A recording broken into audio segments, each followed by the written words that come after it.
Hi there, everyone. I am Lens Binis Kayubit, one of the accounts executive at Pearl Lemon.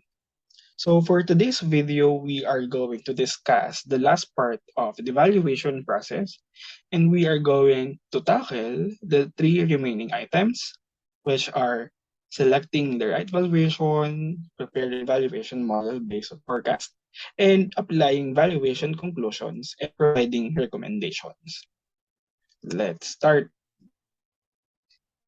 The appropriate valuation model will depend on the context of the valuation and the inherent characteristics of the company being valued. Details of these valuation models and circumstances when they should be valued will be discussed in the future discussion. So that's for this, and let's move.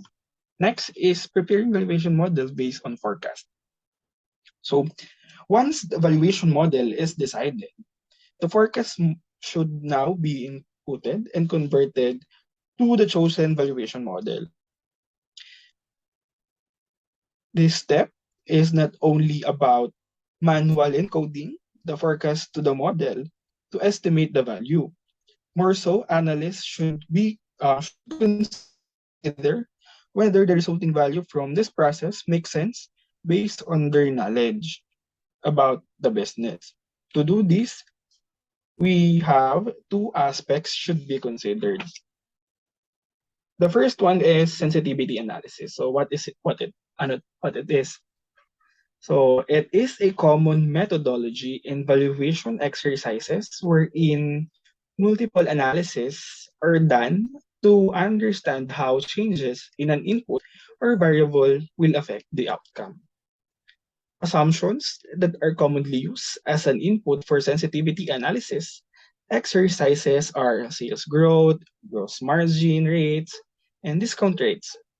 Aside from this, other variables like market share, advertising expenses, discounts, and differentiated features can also be used depending on the valuation problem and context at hand. Next aspect to consider is situational adjustments or scenario modeling. So for firm-specific issues that a firm value that should be adjusted by analysts. In some instances, there are factors that do not affect value per se when analysts only look at core business operations but will still influence value regardless. This includes control premium, absence of marketability discounts, and illiquidity discounts.